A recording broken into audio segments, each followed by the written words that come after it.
2024 is shaping up to be a bit of a dry year in terms of major game releases. But that doesn't mean that there aren't any games to play. You just have to look a bit closer. In today's episode of the PLITCH Weekly Rewind, we're back with 3 games that are worth checking out while waiting for the next big hit. Let's dive right in. 벌써 1년이라는 시간이 흘렀습니다. 아무도 예상하지 못했을 테지요.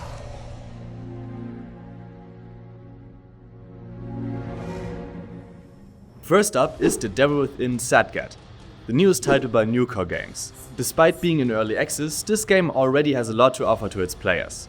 The Devil Within is a 2.5 Metroidvania side-scroller with a heavy focus on combat and light puzzle solving. The game puts players in the role of Kim Rip, a royal guard who must protect the world against invading demon forces. Kim Rip is equipped with a diverse arsenal of weapons and abilities. One of the first things you probably notice about the game is its dark and gritty visuals.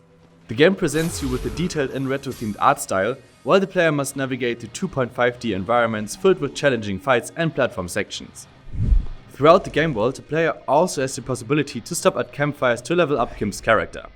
Yeah, fans of any kind of Souls game will feel right at home with this mechanic. Fighting enemies while traversing levels will grant us with XP, which we can then use to level up. We also have the possibility to upgrade Kim's abilities such as agility, acrobatics, toughness, physical abilities and swordsmanship. In conclusion, The Devil Within is a pretty solid title already that will surely only improve with time. But if you decide to give it a try now, make sure to also check out the PLITCH trainer for it, which offers over 20 mods for the game. All the footage you can see has been recorded with PLITCH mods active, allowing for a customized gaming experience. Alright, on to the next title.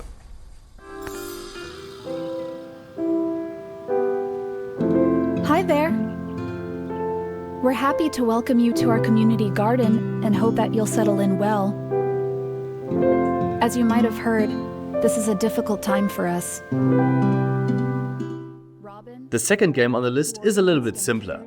In Garden Life, a cozy simulator, we take care of a community garden in a small village after its previous gardener, Robin, has passed away. The game begins with us being dropped off by a bus and getting greeted by Jasmine. The garden isn't in the best shape as we arrive, so Jasmine tasks us with ripping out all the weed that has grown in the area.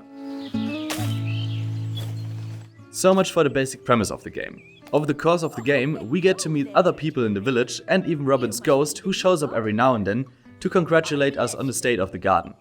Garden Life offers an extremely cozy atmosphere, and with its painted, almost Ghibli-like visuals, it's also just a very nice game to look at.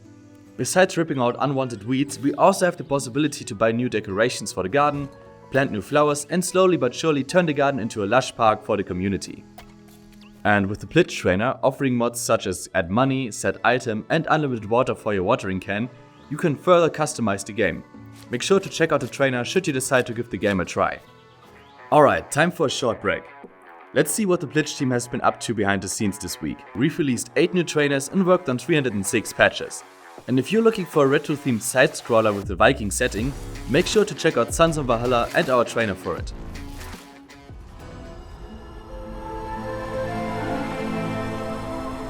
They are calling it the snowstorm of the century. All of South Park County is being pummeled with snow, and more is expected to come. Okay, yeah, we know that South Park Snow Day already came out in March, but the PLITCH trainer just got released this week, so it's a perfect time to take another look at the game. In comparison to the previous 2 South Park titles, Stick of Truth and The Fractured Butthole, Snow Day released to a very mixed reception from both fans and critics. But is it really that bad? Mom, it's a snow day, the most magical of days in a young child's life. Let's start with the premise. South Park got caught up in a blizzard, so the kids decide to play humans versus elves again, with us, the new kid, caught in the middle of the 2 factions. The first thing you'll probably notice about Snow Day is its visuals. Whereas the previous game stuck to the 2D style of the show and made them feel like actual playable episodes, Snow Day aims for a 3D graphic style with the South Park aesthetic, which makes for a weird look honestly. But it also offers new gameplay mechanics. We can now explore the game world in a more detailed way and can also make use of some platforming elements. The combat has also completely changed. Where the Stick of Truth and its sequels opted for a round-based combat system, Snow Day aims for a much more action-based approach. Now we hack and slash our way through hordes of enemies, either alone or with friends. After every battle, we can also acquire ability cards from Jimmy, which grant us special features. Back at Cooper Keep, we can also invest in new armor and weapons.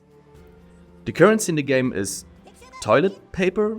Yeah, that joke has already aged incredibly bad. Speaking of, the humor in the game is also very inconsistent. While it definitely offers your typical South Park jokes, a lot of the writing just isn't as clever or memorable as the first two games.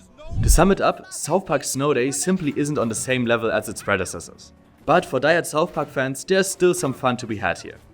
As mentioned before, the game just received its first trainer this week, letting you grant yourself infinite health during battles or freely adjust the amount of toilet paper you own, making you the richest kid in South Park.